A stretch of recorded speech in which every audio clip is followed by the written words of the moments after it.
Tenemos dos familias con mucho dinero y dos crímenes brutales que dejaron a todo el mundo en shock. Hoy vamos a analizar los asesinatos de los Borden y los Menéndez.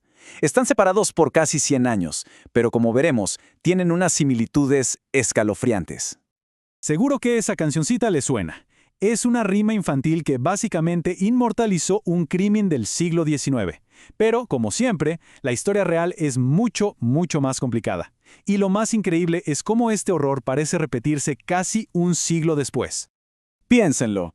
Casi 100 años más tarde, nos vamos al lujoso Beverly Hills. Y de nuevo, un acto terrible destroza a una familia adinerada. Y sí, otra vez, los asesinos eran de la propia familia. Bueno, para entender bien las conexiones y las enormes diferencias entre estos dos casos, vamos a verlos a través de 5 puntos clave. Los crímenes en sí, los problemas que había en casa, qué pasó el día de los asesinatos, las pruebas que se encontraron y, claro, el veredicto final. A ver, primero pongámonos en contexto. Por un lado tenemos Fall River, Massachusetts, en 1892, una sociedad victoriana, súper estricta y conservadora.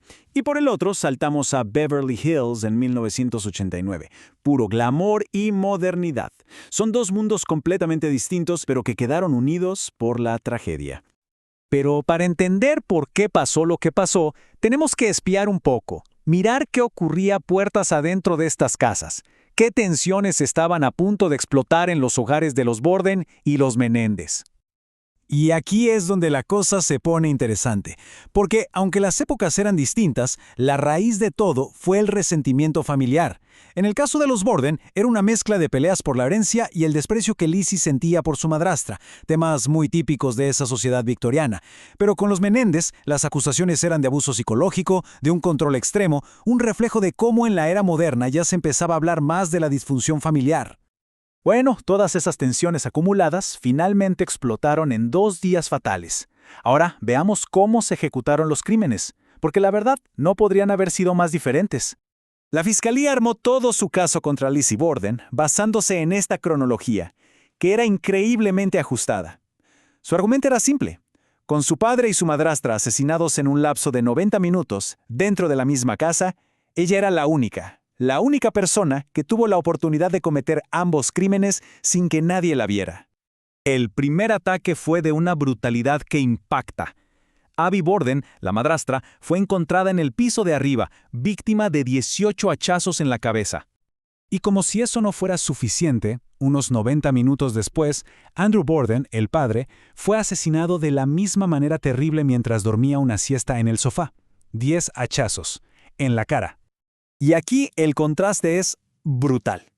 Los asesinatos de los Menéndez no fueron un ataque de furia. No, fue una ejecución fríamente calculada.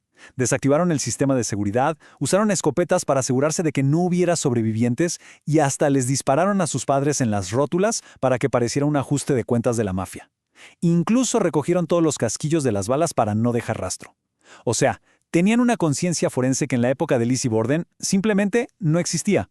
Las investigaciones que vinieron después, claro, tomaron caminos completamente diferentes, y todo se definió por el tipo de pruebas que se podían conseguir en cada época.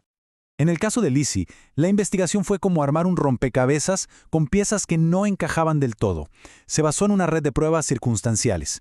¿Qué quiere decir esto? Que no había testigos, no se encontró el arma homicida y no hubo confesión. Los fiscales tuvieron que intentar contar una historia a partir de pistas indirectas. A ver, la fiscalía presentó cosas que se veían bastante mal. Por ejemplo, que Lizzie intentó comprar veneno un día antes de los asesinatos, o que quemó un vestido que, sospechosamente, podría haber estado manchado de sangre. Además, sus testimonios tenían muchas contradicciones. Pero el problema es que para cada una de estas pruebas, por más sospechosa que fuera, podía haber otra explicación. No había una prueba definitiva, nada que la conectara directamente con el hacha. Un siglo después, el caso Menéndez se resolvió gracias a la tecnología. La prueba clave, una confesión, grabada en secreto por el terapeuta de Eric, donde los hermanos contaban con lujo de detalles cómo habían matado a sus padres. Eso fue todo lo que la fiscalía necesitó. Algo simplemente inimaginable en los tiempos de Lizzie. Y con todo esto llegamos al juicio. ¿Cómo interpretaron estas pruebas tan diferentes los jurados de 2 épocas distintas? Bueno, los resultados no pudieron ser más opuestos.